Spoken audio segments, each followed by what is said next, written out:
About the nature of dark matter. We know that dark matter moves through the celestial bodies. We know this because we know it affects their movement. The only way that dark matter can impact on the movement of stars is if it somehow moves through them, interacts with them. The CERN experiment is going to try and find a particle that is called the God particle. Now, it's called the God particle by scientists because they hope that it will explain everything about gravity and about mass that we still can't explain today. If we think of dark matter as tiny, tiny, tiny light particles, and not just of a particular size, but if we allow that whenever we look at any space and any matter that we perceive, there is a flow of tiny, tiny particles that are much, much, much, much tinier than the particles that we're looking at. It doesn't matter where we're looking at these particles. We can be looking at a galaxy, or we can be looking at the Earth, or we can be looking at the core of the Earth, or we can be looking inside of a water molecule. There's always a stream of much finer particles, which we simply can't detect, which are moving through the mass that we're observing. Every body is also a space to a host of particles that move through there. Some of them, compared to that body, are fairly coarse. That is, as they move through, they shape the body, they deform the body, they fill the body, they give it shape, they actually impact quite significantly on the way this body looks.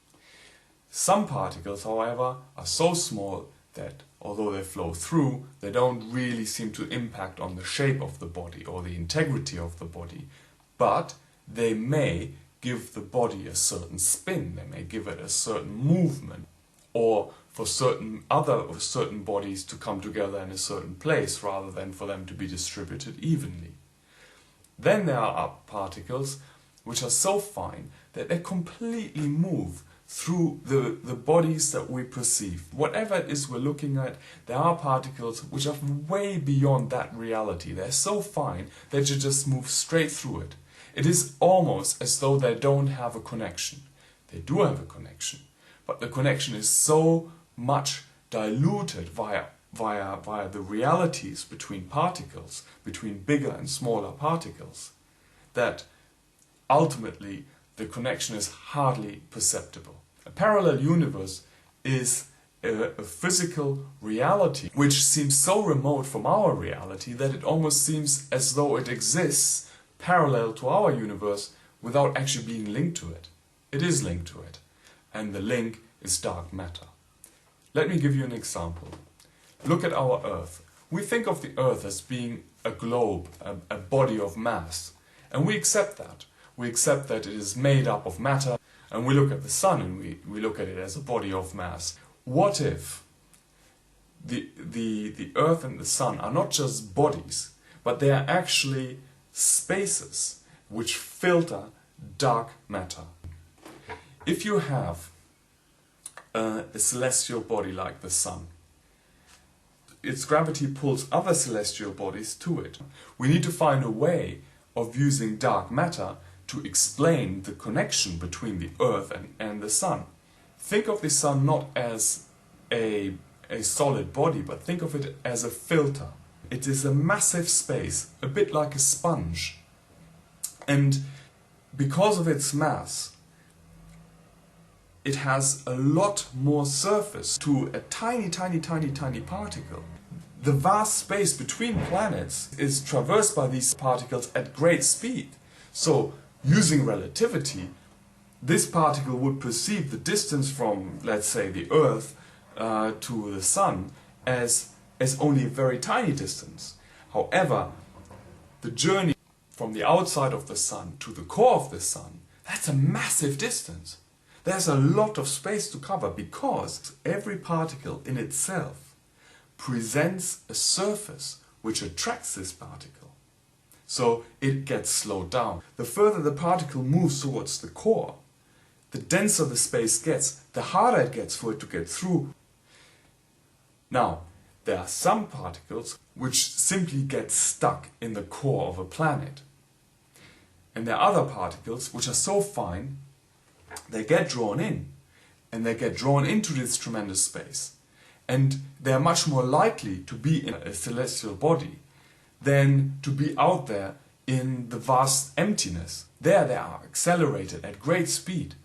The particles that get stuck in the core of the Earth are much coarser than the particles that get stuck in the core of the Sun, because the Sun has a lot more mass.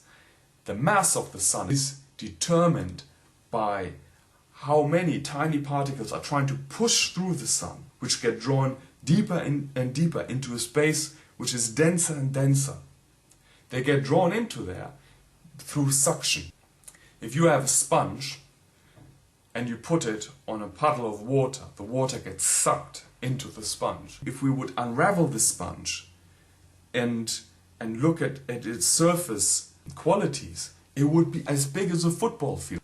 So the water is more likely to be inside of the sponge than to remain on the surface. And the same happens to the dark matter. The celestial bodies are like sponges, and the bigger they are, the more surface area they actually represent to which the particles can attach themselves. So as the particles move through the Earth, they just get through fairly easily. The same particle will not travel that easily through the Sun. It will get stuck. It will get to a point where there's a backlog and the energy gets pushed back out. And this is the light that we see. And the tiny energy is squeezing through, and as it does, it grinds all the other energy, tinier and tinier and tinier. And huge amounts of energy get released, which cannot just move through because the way is blocked by this dense core. I think that the dark spots that we see in the Sun are not spots where the Sun has cooled down at all. What we're seeing is dark matter being emitted from the core of the Sun. I believe that the Earth orbiting around the Sun is an indication that the Earth is feeding of this excess light, but also of all of the stars. And the Earth in itself is a sponge, so the sponge absorbs more energy, so it gets sucked in. Its natural trajectory would just be to go away like this. But it doesn't go that way, because it feeds. It feeds on the Sun, it feeds on that dark matter, which moves straight through the Earth. Well, we know that some of this matter comes out at the poles. We see the aurora borealis. We see this light, the way this dark matter interacts with the atmosphere.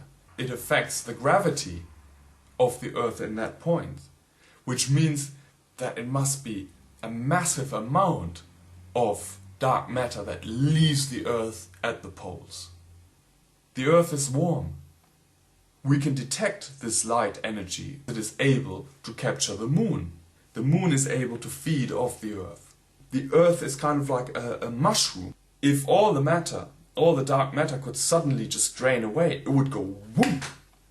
Basically what happens with a supernova is it's become so vast that all of a sudden it starts to attract a light so much finer,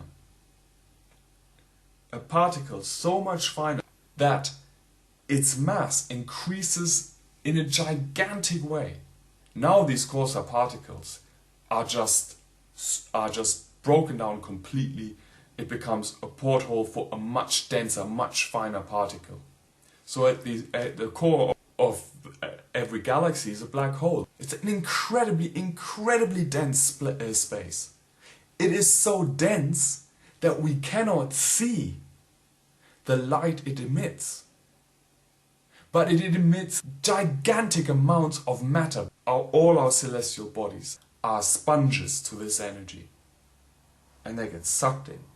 Every celestial body is a filter. This black hole then feeds on this refined light. I predict that no matter how deep we look, there'll always be a much deeper layer of matter and reality connected with it.